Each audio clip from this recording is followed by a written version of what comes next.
to keep believing through whatever comes my way. 'Cause I put my hope and trust in the only one who's faithful every day. In the darkest night, you are by my side. I'm never alone because I know I can always trust you. I can always trust you. Every day and every moment, my future, yeah, you hold it. I know it. I can always trust you. I can always trust. I can always trust.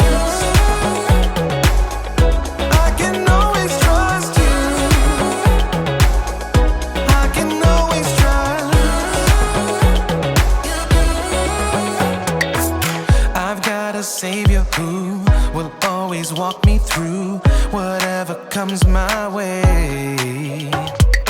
'Cause I put my hope and trust in the only one who's faithful every day. In the darkest night, you are by my side. I'm never alone because I know I can always trust you. I can always trust you. Every day and every moment, my future, yeah, you hold it. I know it. I can always trust you. I can always trust. I can always trust you. I can always trust you. Every day and every moment, my future, yeah, you hold it. I know it. I can always trust you. I can always trust. I can always trust. I can always trust you. I can always trust. I can always trust.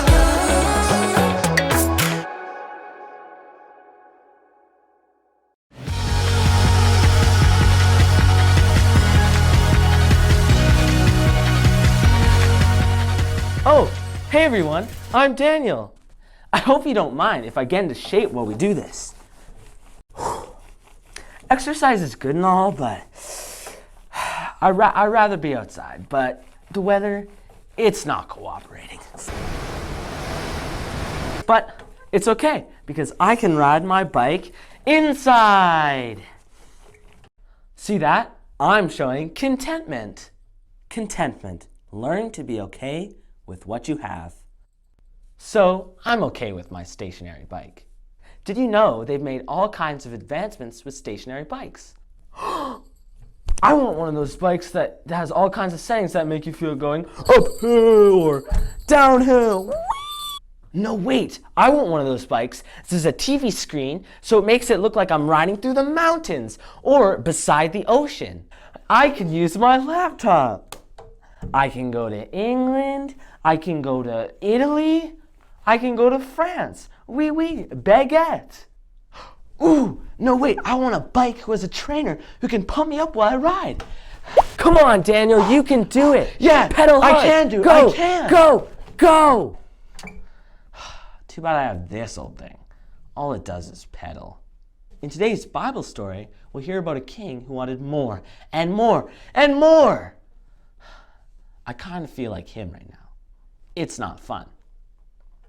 What are you slowing down for? I can do it. Keep going. I can do you want to make it to Paris? Come on, move. The Bible. It's 66 books of history, stories, letters, and poetry that fit together to form God's one big story. The epic adventure of how He created us and loves us so much that He made a way to rescue us. As we travel through the Bible, from Genesis to Revelation, we discover people who met God and found their lives changed forever. Now, for an amazing story. Inspired by the book of 1 Kings, chapter 21. After David and Solomon, many kings ruled the land of Judah and Israel. Some of them followed God, but most of them did not. King Ahab was worse than any other king that came before him of Israel. He only thought of himself and only did what he wanted to do. Do exactly as I want. Yes, Your Highness. What do you want? 4 calling birds, 3 French hens, 2 turtle doves, and 1...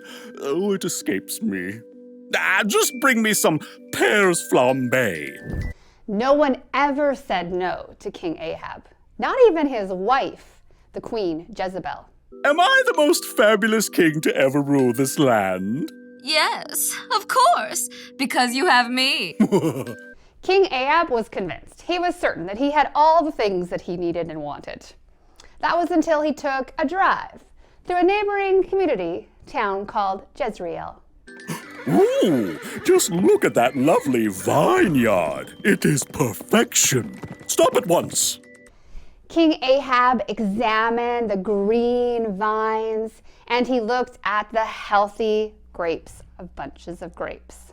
What fantastic fruit. The soil must be excellent. You, over there. Who? Me? Who, me, your majesty? Who, me? Your Majesty? Of course, you. Do you own this fine vineyard? I do, Your Majesty. Excellent. You must sell it to me at once, and I shall turn it into a vegetable garden. No, Excuse me? Your Majesty. I'll pay good money. I'll trade you a better vineyard. I said no, Your Majesty. May the Lord keep me from giving you the land my family handed down to me. You... what? No. King Ahab was furious. When he returned to the castle, he threw himself down on his bed and he refused to eat. He refused to eat even date cake dripped in honey. Why are you in such a bad mood? Why won't you eat anything? Naboth won't give me his vineyard.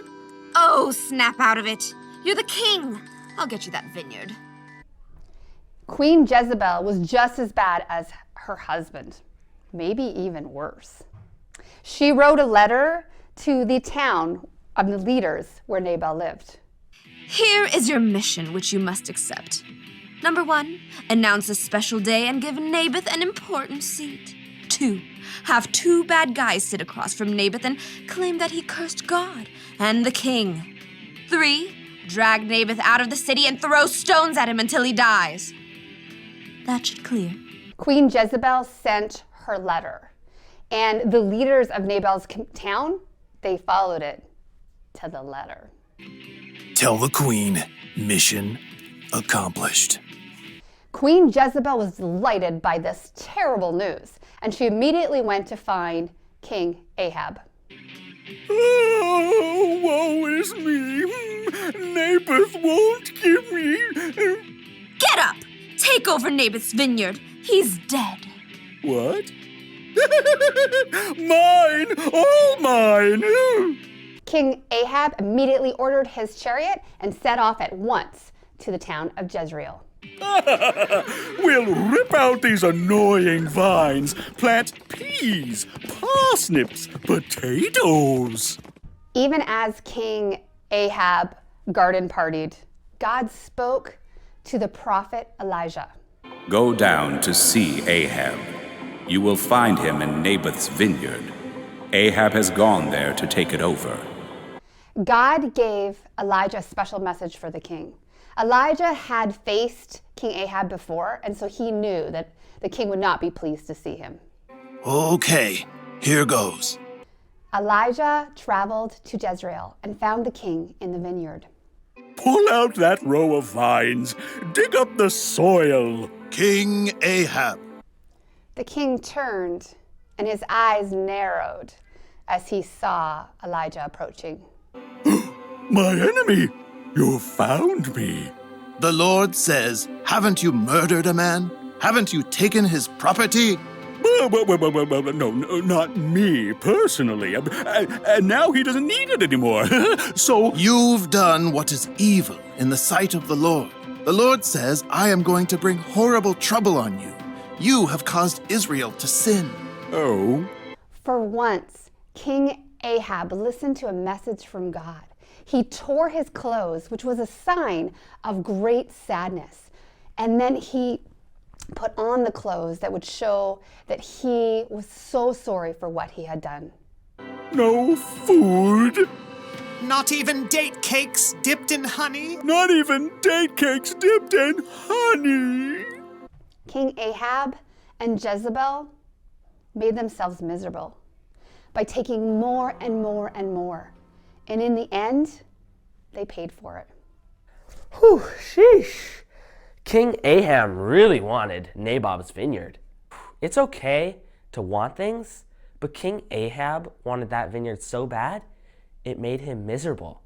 He even refused to eat. Has that ever happened to you? Have you ever wanted something so bad that that's all you could think about? Maybe it made you super sad when you couldn't get it? Or threw a tantrum? If that's something you might do, you might need some help with some contentment. Wanting something is fine. It gives you something you can work for and look forward to. But when you want more and more and more and more and more, could make you feel like Ahab, miserable.